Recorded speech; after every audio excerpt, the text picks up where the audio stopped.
दोस्तों, कैसे हो। आज मैं आप लोगों के सामने एक संसद का जो भाषण है, आज उस भाषण को आप लोगों के सामने रखना चाहता हूँ और संसद में जो भी चल रहा है वो आप लोगों के सामने आप लोगों को सुनाना चाहता हूँ।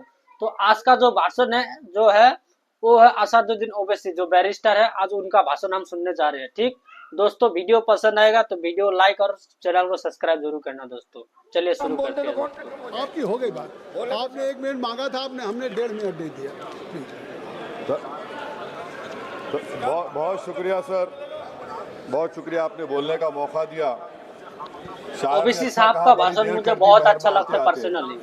मैं आपके जरिए से वजीर दाखिला से अपील करूंगा कि मुझे खामखा बदनाम किया जाता है कि मैं बी टीम हूँ, तो आप अपने तरफ से 5 मिनट मुझे दे दीजिए।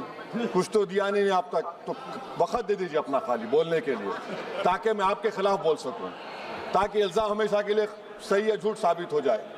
तो सर, हमारे देश में सेपरेशन ऑफ पावर्स है, लेजिस्लेचर इंडिपेंडेंट एग्जीक्यूटिव जुडिशरी से, मगर हम ये देख रहे हैं कि एग्जीक्यूटिव बार बार लेजिस्लेचर पर कब्जा करते जा रहा है और 40 साल के बाद इस तरह का एक मोशन आया है। तो एग्जीक्यूटिव को चाहिए कि वो मुहासबा करें कि आखिर क्या वजह है। We have a marauding executive sir, which wants to overpower and take over the legislature and reduce it to सिफर।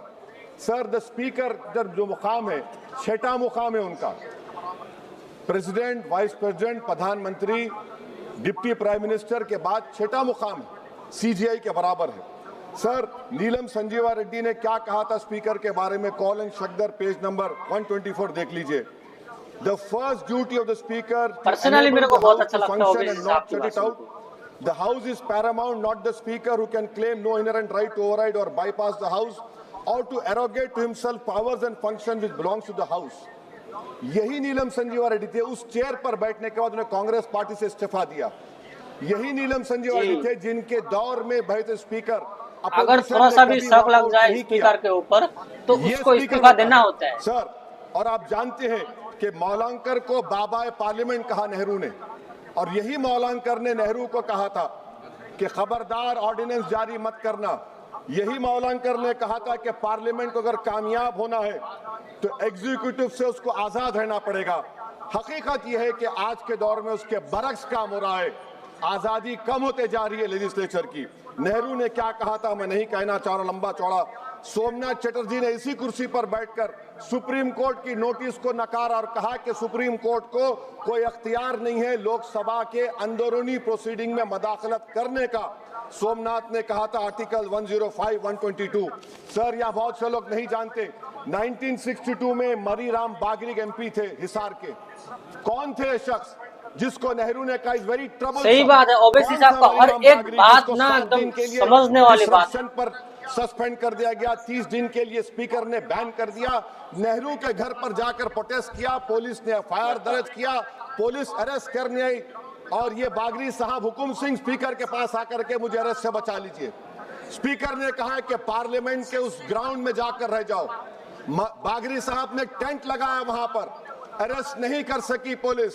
65 में पार्लियामेंट से बाहर निकले, पुलिस ने अरेस्ट कर लिया। और इन आंखों ने वो नजारा भी देखा कि ये सुप्रीम पार्लियामेंट में 2016 में एक आर्मी के टैंक को लाकर उसकी तोप को पार्लियामेंट के बिल्डिंग के सामने खड़ा कर दिया गया। ये लेजिस्लेचर की तौहीन नहीं तो क्या है मुझे बताइए सर।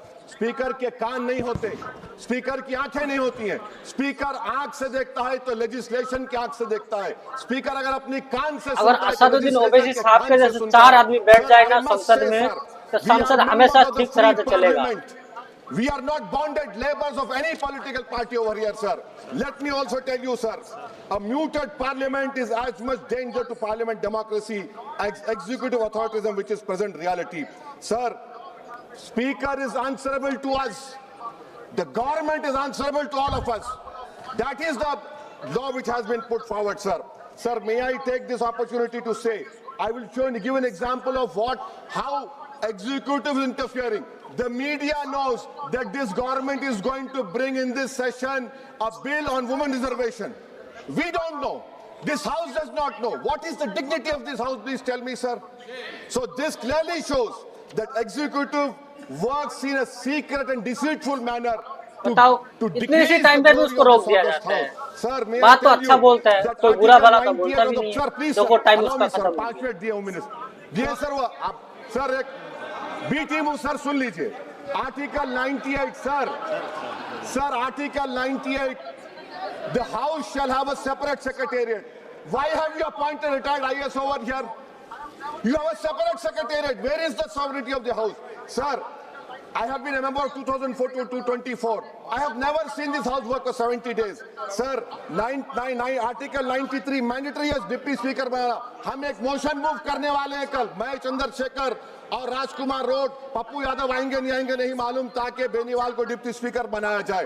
सर आप देखिए, executive feels happy with panel of chairman.